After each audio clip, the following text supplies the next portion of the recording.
Great. So for beginning the end of our final session, we're lucky to have Adrián Zenteno here on applying the Langlands program to the inverse Galois problem. Sorry.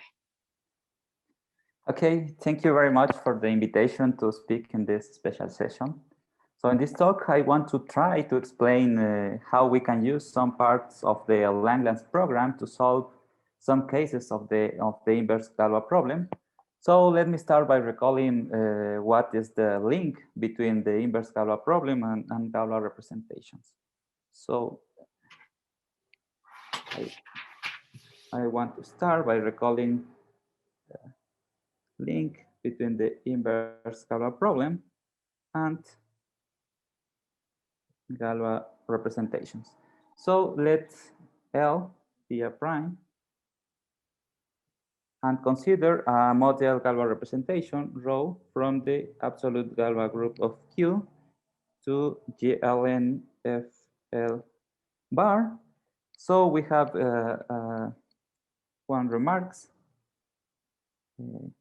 First, note has GQ is a compact group, and GLNFL has the discrete topology, and rho is continuous. Then we have that the image of rho is contained in, which is contained in GLNFL bar, is a finite group. Moreover, by continuity, I remark that the kernel of rho is an open normal subgroup of GQ, open. Then there exists a finite Galois extension K over Q such that the kernel of rho is equal to the Galois group of K over Q. Then, combining these two remarks, we can say that the image of rho, which is a finite group, and also isomorphic to GQ over the kernel of rho, is isomorphic to the Galois group of K over Q. Then, always the image of a mod L Galois representation will produce a Galois group. So if we want to realize a particular finite group has a Galois group of Q, we just need to construct a Galois representation whose image is the group that we want to realize. So let me continue with a motivating example in order to explain how we can use this very simple strategy to prove new cases of the inverse Galois problem.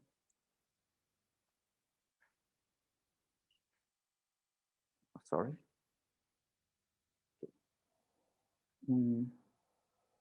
Motivating example.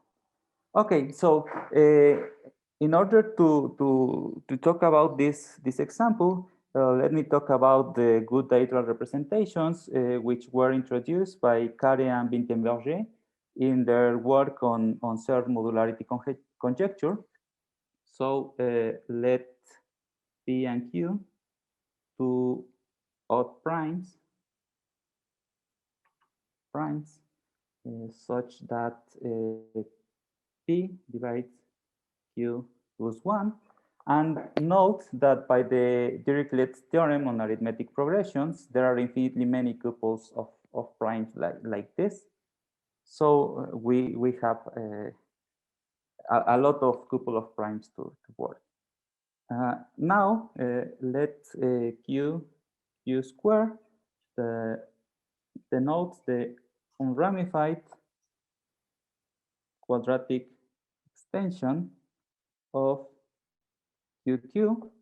Then by class field theory, we can construct a chain character chi Q from the Galois group of QQ bar over Q square to the multiplicative part of QL, and such that when we take the restriction of chi Q to the inertia at Q, the image has order order P. Then, by using this character, we can construct a local Galois representation, rho Q,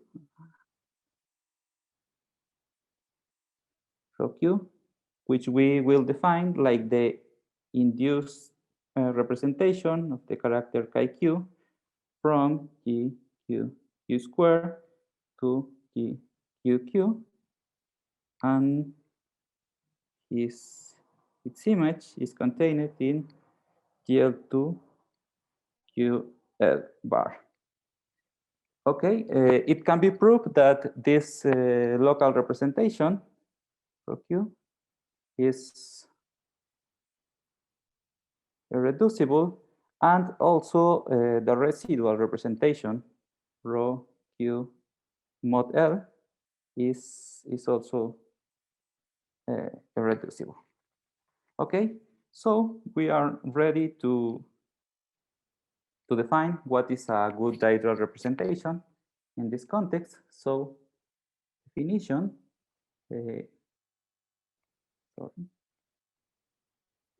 we will say that global Galois representation rho from the absolute Galois group of Q to GL to QL bar is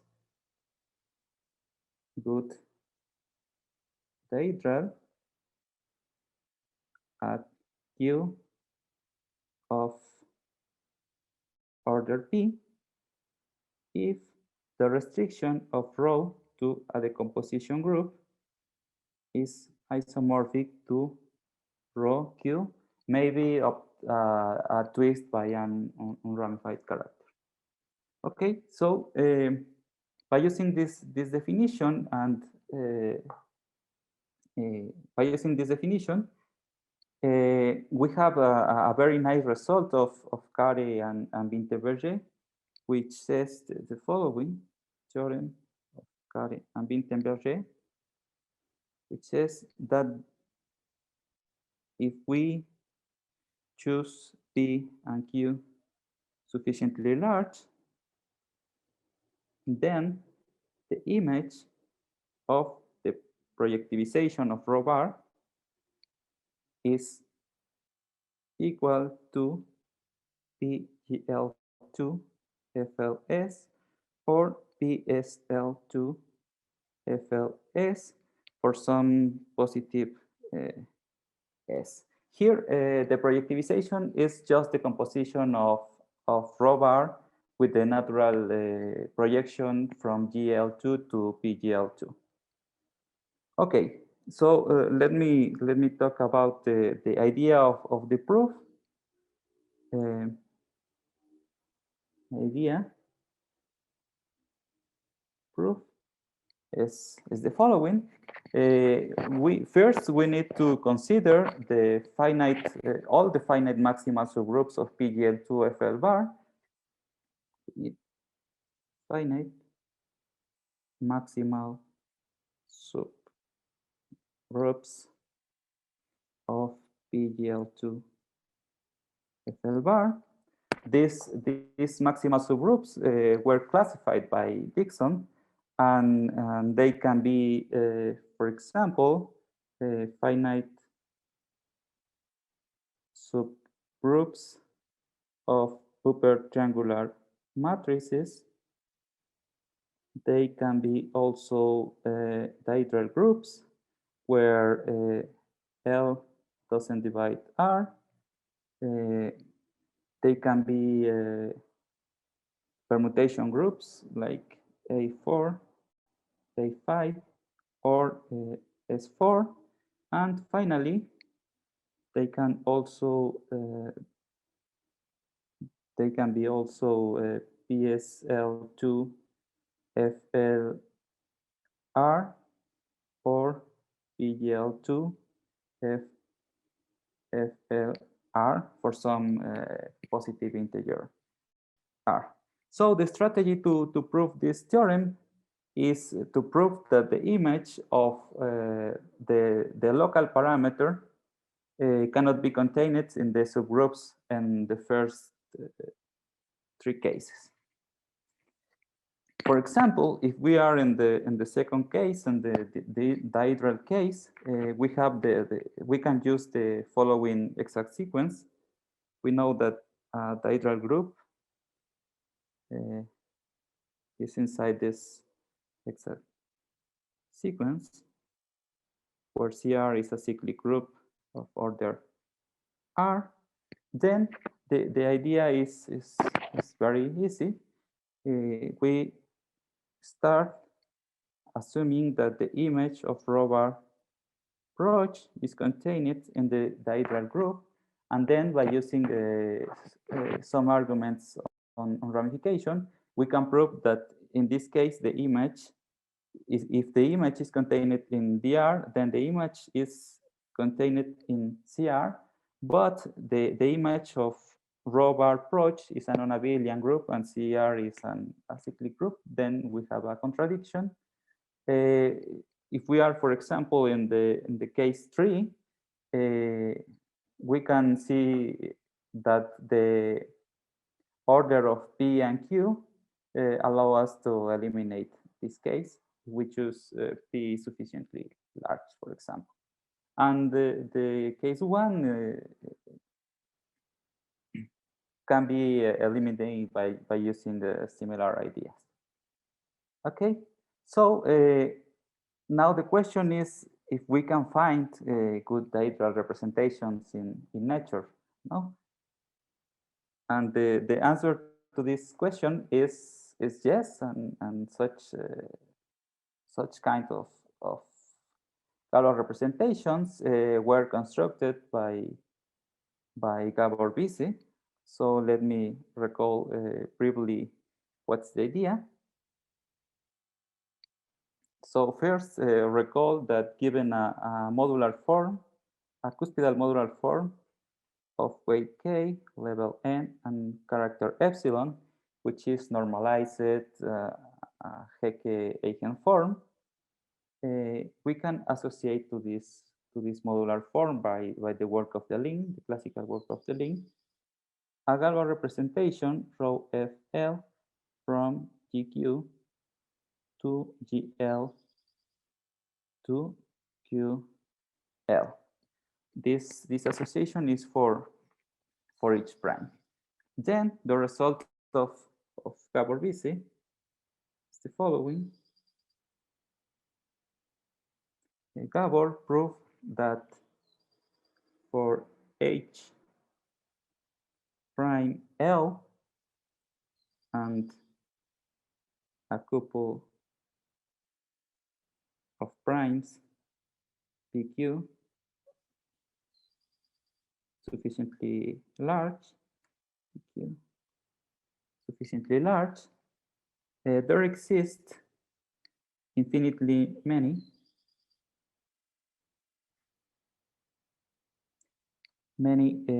modular forms Fn such that the Galois representation associated to Fn, rho Fn, are good dihedral representations. So I want to talk about the proof of this theorem later in a more general context, but let me state the following corollary concerning to the inverse Galois problem, which is a direct consequence of the result of Bisi. Okay, the corollary is for H prime L at least one of the groups, in this case PGL2 FLS or PSL2 FLS, is a Galois group of Q for infinitely many positive integers S. Okay, So now let me move to the general context. This is only a toy example. So in the general context, we want to realize matrix groups of arbitrary dimension. So in the general context, we know the following.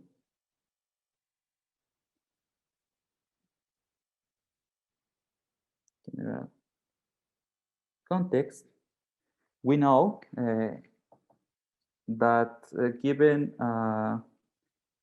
pi regular algebraic essentially self-dual cuspidal automorphic representation of GLN AQ, we can associate to pi a Galois representation rho pi L from GQ to GLN QL bar. Then we would like to extend the previous ideas to this context. So we want to obtain a notion of good dihedral representation in this context. So first, we observe a little problem with these Galois representations. Recall that by self-duality in this case, the image of rho pi L is contained in GSP and QL bar or in GO and QL bar. So by using this kind of representations, we can only realize symplectic or orthogonal groups as Galois groups, but it's okay. Okay, so also before to continue, by simplicity, let me assume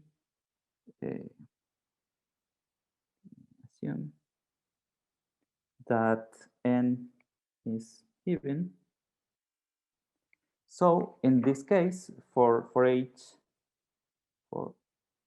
each L, we can choose primes P and Q sufficiently large, in particular greater than n, and such that Q n over 2 is congruent with -1 mod P. Okay, so given this couple of primes and fixing L, we can construct a tame character chi q from GQ Qn to the multiplicative part of QL bar, such that chi restricted to the inertia has order P, and the image of the Frobenius is equal to 1 or -1. In this case, QQN is the unramified extension of QQ of degree n, and this last condition is just in order to ensure and in fact to distinguish between orthogonal and symplectic representations. So given this character, like in the two-dimensional case, we can also construct a local representation, rho q, like the induced of chi q, in this case from GQ Qn to GQQ, and in fact, it can be proved that if the image of Frobenius is equal to -1, then the image of rho q is contained in the symplectic group And if the image of the Frobenius is equal to 1, then the image of rho Q is contained in the special orthogonal group SO N Q L bar. Okay, so we are ready to define what is the general version of a good dihedral representation. So in this general context, we will say that global representation, global Galois representation is maximally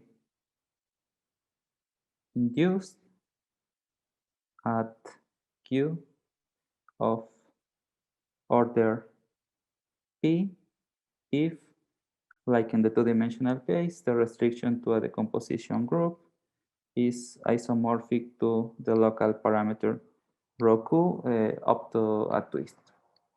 Then we have a Galois theoretic result, like the result of Carre and Vintenberger, which says the following.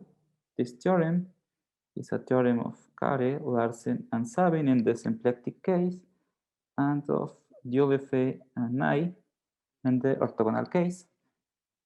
And it says that if the image of the Frobenius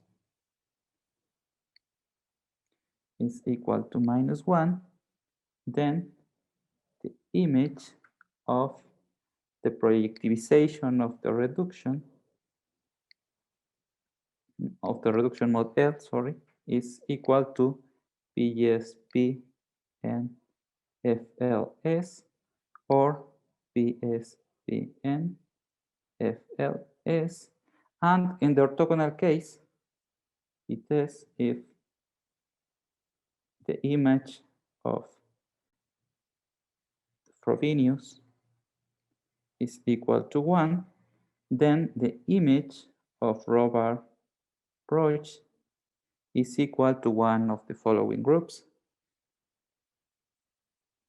omega n FLS PSO n plus minus FLS PO plus minus n FLS or PGO plus minus FLS for some positive integer s. The proof of this Galois theoretical result is very similar to the proof in the two-dimensional case, in the sense that we need to eliminate the maximal subgroups, almost the maximal subgroup of PGSPN or PGO or PGON. Then to prove the existence of such Galois representations, in order to have a result like the result of Gabor, let me explain how we can use some cases of the Langlands correspondence and Langlands functoriality to prove the existence of a kind of to prove the existence of maximally induced representations by using automorphic. Adrian, can I just ask, what is omega, the P omega? Omega is the simple subgroup contained in SON. Is a order to subgroup, a index to subgroup of SON. Index 1? Index 2. Index 2, okay. Yeah. SON usually is not a simple group, but it has a simple group of index 2. Okay, so let me start assuming that chi q prop q is equal to -1, for example, and the other case is similar. Then we have a symplectic local parameter rho q from GQQ to SPN QL bar.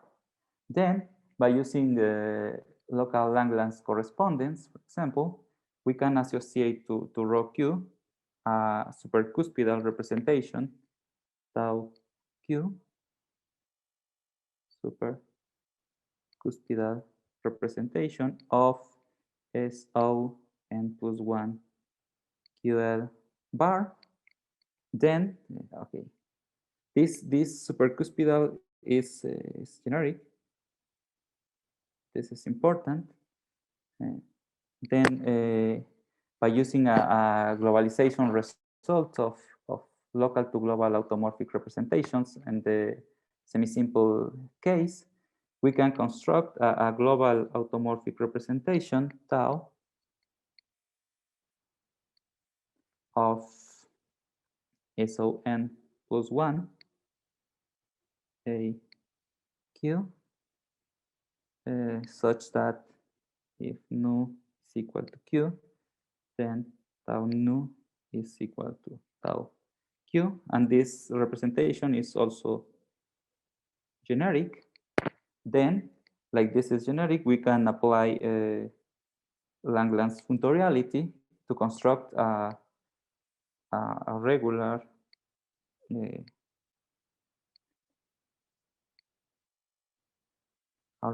automorphic, essentially self-dual cuspidal automorphic representation of GLN AQ, such that tau Q, sorry, pi Q is a lift of tau Q. And then by using the global Langlands correspondence and the automorphic to Galois direction, in this particular case of regular algebraic essentially self-dual cuspidal automorphic forms, we can associate a Galois representation rho pi L from GQ to GLN QL bar, such that the restriction of rho pi L to a decomposition group is isomorphic to rho Q, maybe up to a twist. And this Galois representation in particular is a Galois representation maximally induced at Q of order P. Okay. Then, applying this construction for infinitely many couples of primes, we can realize infinitely many symplectic and orthogonal groups as Galois groups. In particular, we can state the following corollary.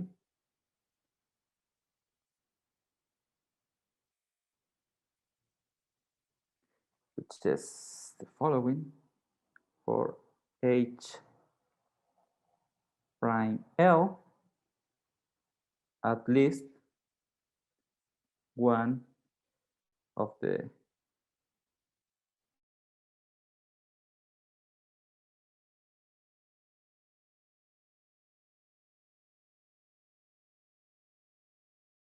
ESP, sorry, N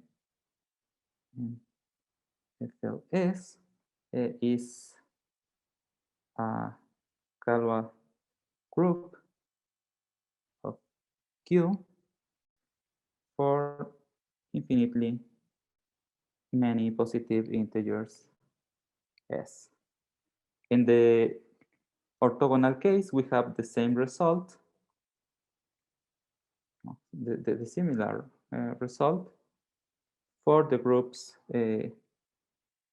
P omega plus minus N FLS, P SON plus minus FLS, etc. And in the odd case, that's a very interesting case.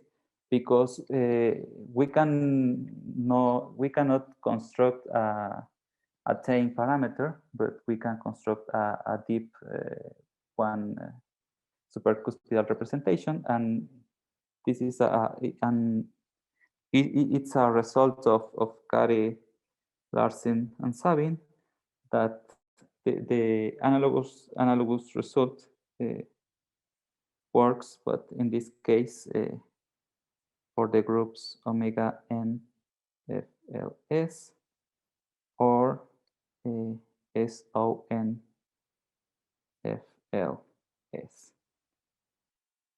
And when this three case, we cover all the symplectic and orthogonal possible cases.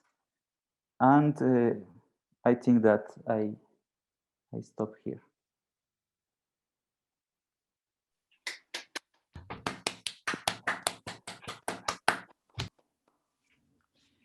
Great. Are there questions for our speaker?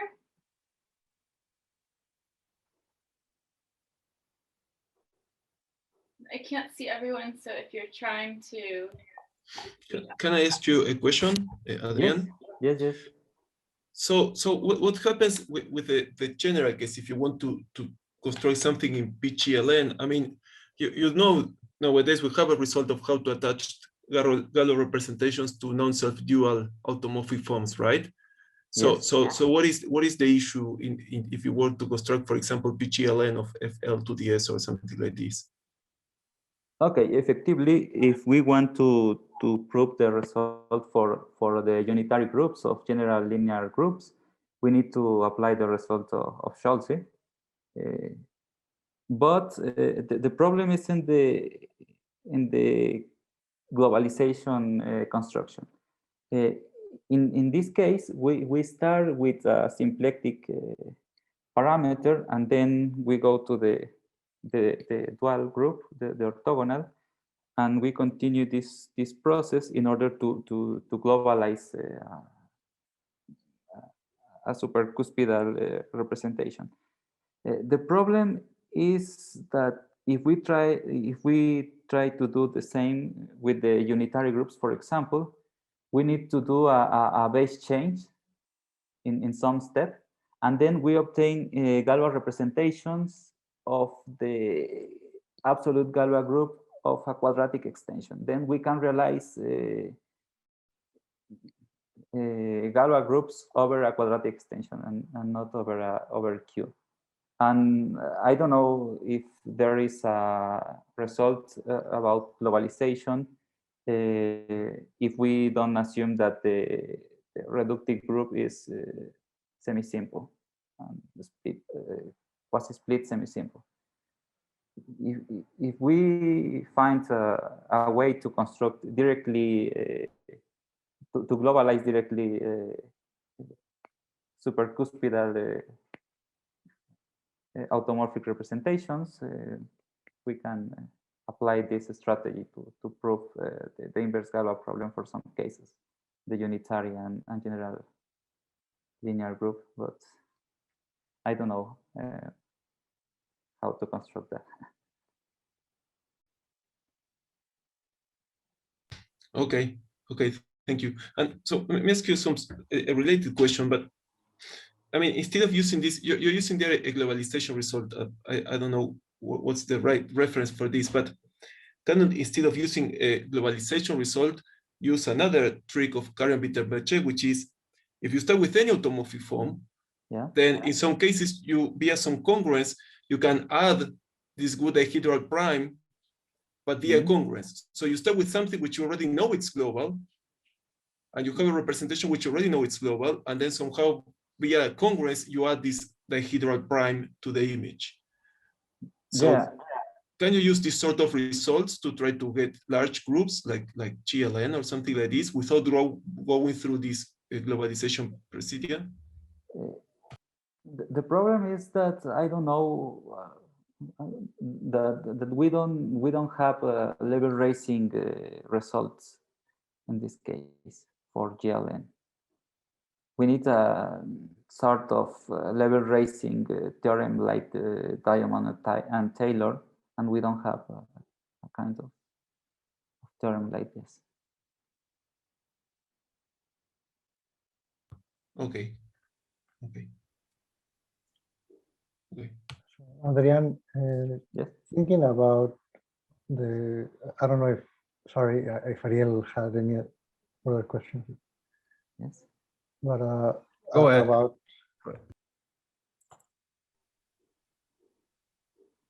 thinking on Michael Harris's talk, if you care about other groups, like the exceptional groups, and what would be the story there outside of these techniques?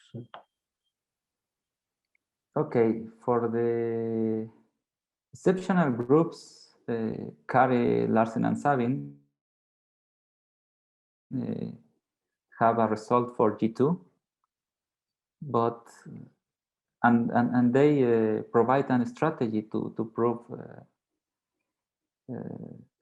to solve the problem for the other exceptional groups. But I don't know if at this moment if it is possible to construct automorphic representations like the required in the paper of Kari, Larsen, and Sabin. But for G2, the similar result exists. Okay. It looks to me, so sorry to interrupt you, Luis, but it looks to me that if instead of starting with, well, from Harry's talk, right, if instead from trying to do this for an extension of Q, you start with FP of T, I mean, like the function field case, then this globalization procedures is much well known, right? This is what I know, what I heard at least from Michael Harris' talk, and then maybe the same strategy will work for all these Lie groups in the function field case to try to construct these images for FP of T. I don't know. I mean, it seemed to me, I mean, Luis, you are the expert here, but it seemed to me from Harry's talk that this globalization process is really well understood in the function field case. So I don't know, maybe in this case one can handle all the cases together, but I don't know. In fact, we talk about that with Luis, and the problem is that in the function fields we don't have a very well notion of weights, and we need to work a lot with the weights of the automorphic representation. The globalization results works very well, and in fact we have the Langlands correspondence, global Langlands correspondence complete for GLN. But the problem is that we need to work with the weights, and in the function field case we don't have this resource, that resource.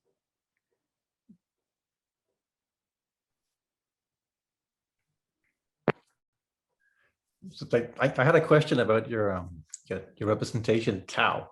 Right? Yeah. I guess it's crucial that it's globally generic, so you can lift it to GLN. Is that right? You want tau to be globally generic?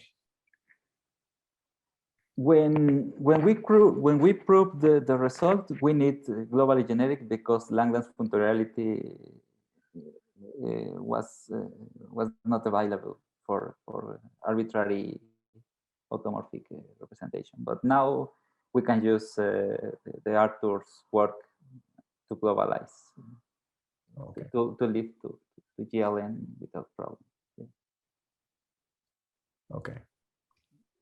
Because otherwise I wouldn't know how you would globalize your supercuspidal into something that's globally generic. I mean, that's sort of how do you know that?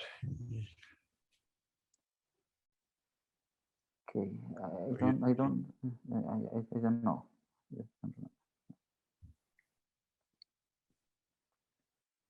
Okay. Any other questions? Otherwise, let's thank our speaker again, and then we have 10 minutes until Jace gets his talk begins.